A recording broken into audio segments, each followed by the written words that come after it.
So on a little bit more of a serious note, obviously I did some research. I know you had some tough shit in your past, and you talked about it. Um, just to like kind of level, like I similarly, like I had my dad died when I was super young. He got killed when I was 10. But I feel like I've been able to take that and put it in a little bit of a positive route. Like I always tell people, like I've had tragic shit happen in my life, but my life as a whole is a tragic. I feel like you kind of take that approach a little bit on your music. Like you speak on a lot of tragic undertones and themes, but you're a very positive person. You have a good aura about you. It also seems like a lot of your music where you're touching on serious stuff is what maybe kind of helped you level up in the music industry. Can you talk a little bit about like, staying positive and making a positive out of negative things that happen to you? Yeah. Well, first of all, I don't want to like I do talk about serious shit. But like I'm not like I'm never touching on something that's not like going on in my life currently, and I'm also not the poster child for staying positive, and I never like I hate, I don't hate it. I'm blessed and grateful to be where I'm at and in this position for people to think that I'm like the face of like adversity and shit like that, but it's like, dude, I'm not fucking I'm not I've not overcame this hill. I'm not on the other side of the hill. I'm not positive all the time, dude. It's hard for me to get out of bed a lot of the time. It's fucking hard for me to text people back. It's hard for me to answer the phone. I you know what I'm saying? I got my fucking demons to this day. It's like I think that like it's important to like want better, and I want better, and like the universe is awesome, and it's blessed me a lot lately, and it's taken a lot away from me in my life, but it's blessed me with other things, and like I just try to trust in it, and it's like, dude, I the thing is that um like who's like I never want people to think that I'm the poster child for being sober. You might see me not sober one day. You might see me someday fucking hammered somewhere, acting like a fool on the internet. You might see that. I try every day to not be this crash out dude or whatever, but like I fucking struggle, and it's like so just to start off, I don't want people to hear me talk about trying to stay positive and think like You have to be like that. yeah, or that's just who the fuck I am, because it's not. But then on the other side of that, I think that it's important. Nowadays I have like a lot of people, like the internet is a huge space, and there's like a lot of people that watch you. And I got mad nephews. I got 3 nephews and a niece, and I got people that like look up to me from all across the country that like they don't need to always see the hard part of the shit. It's just like it's fucking, you just got to keep on like moving forward. And a lot of the time I like compare myself to my dad, and my dad like died without ever seeing the ocean. He never saw it once. He never saw sand in real life. What the fuck? He left Missouri a handful of times, like in his whole life, bro. He's dead now. And so I think of shit like that, and I think like shit fucking sucks. A lot of the time shit sucks, but I've seen the ocean, and like I can go touch the grass right now, and I can go get on my dirt bike and ride it if I want to. I can call my homies and go have a beer with them. Like there's just things that keep me moving, and I just think it's important to keep moving. But there's not like a remedy. Yeah. Right? You're never, I mean, you said your dad passed when you're young.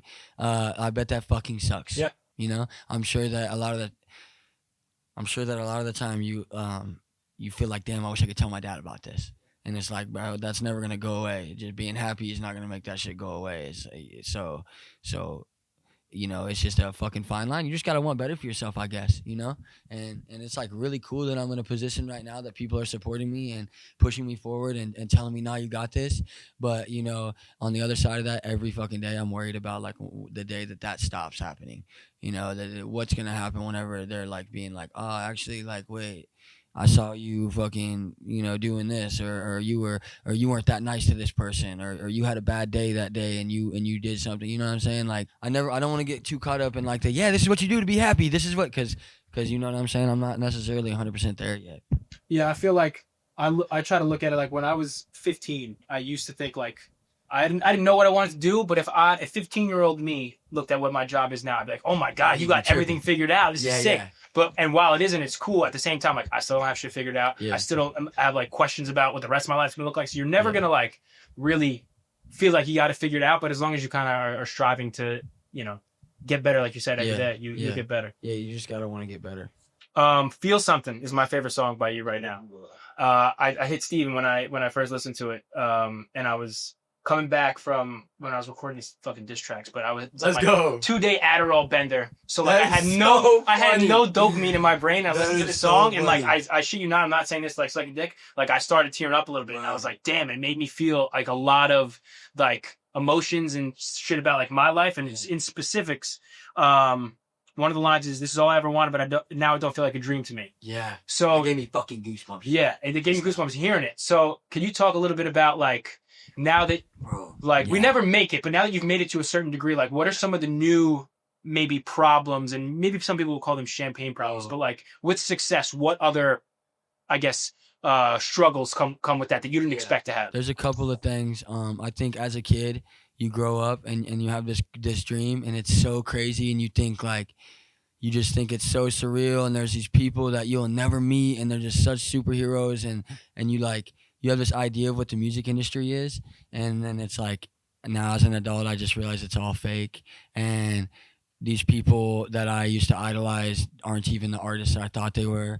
And there's superstars in the industry that don't have anything to do with their own music, or they go into a room and 10 guys write their song for them, and it's like, oh, do it, it's gonna make us the most money. I think that's been the hardest thing as far as like coping to trying to move forward with my career, is just realizing how like fabricated the industry is, and it's just not all that you seem, and I try really hard to stay true to myself, and like my fans and my supporters, like I want them to always know, like if it comes from me, it's gonna come from me, and if there's ever a time where it's not coming from me, that means I'm fucking locked in somebody's basement, and they got a clone of me. So as far as the music industry part, that's kind of been the hardest like step, but that's all fucking, you know what I'm saying? That's whiskey and wine. Like, who cares about that? I'm grateful to be here. I'm blessed to be here. I'll figure that out. But the hardest part about starting to see a little bit of light at the end of the tunnel is my whole fucking family is broke, dude. And we're not talking about broke like can't afford Ivy League. We're talking about broke like doesn't eat for a week because they don't have money.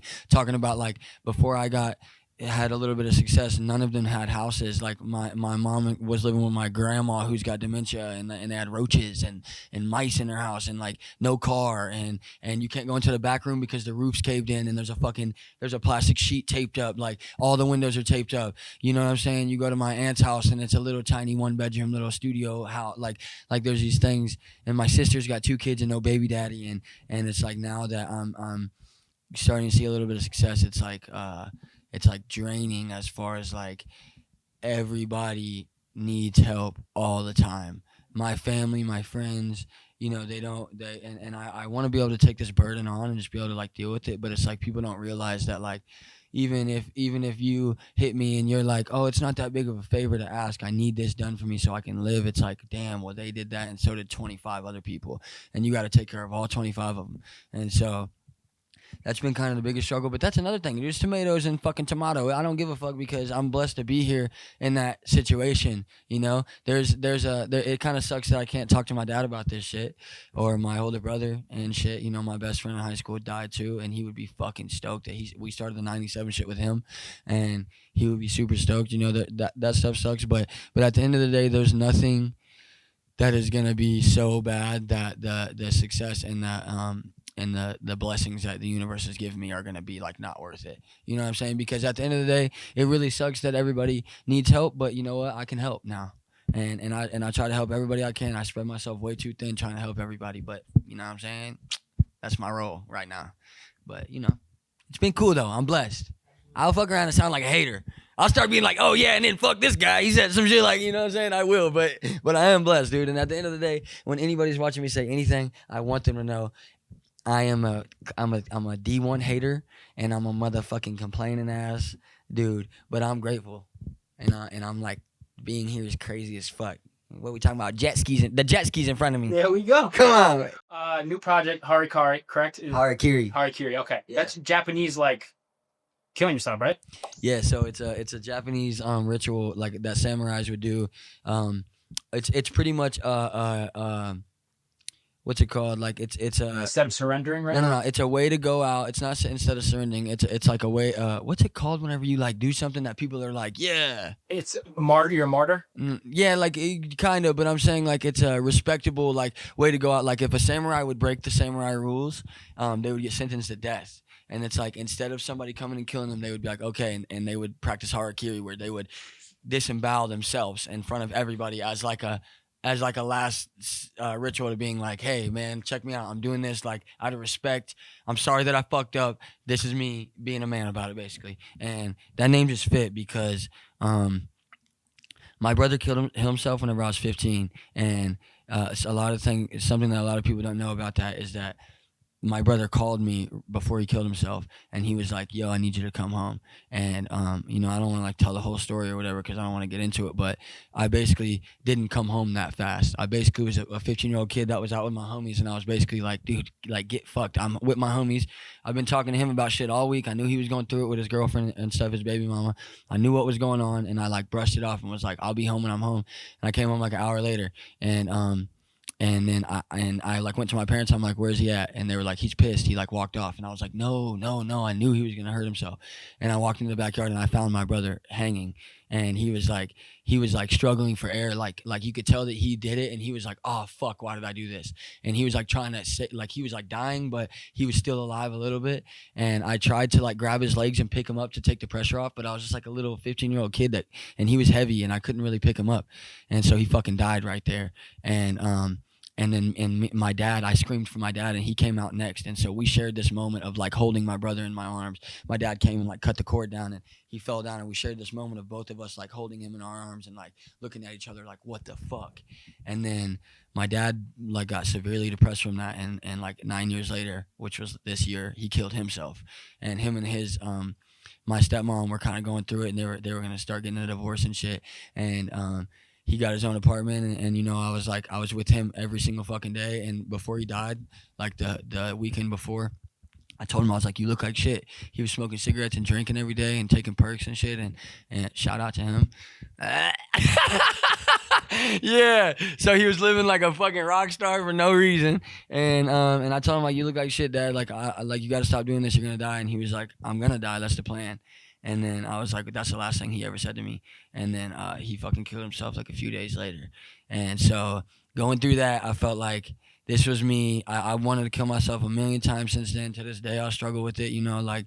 And so I wanted this to kind of be like, a lot of these songs mean a lot to me, and a lot of them like are talking about me being fucked up in the head, and that's why I'm fucked up in the head.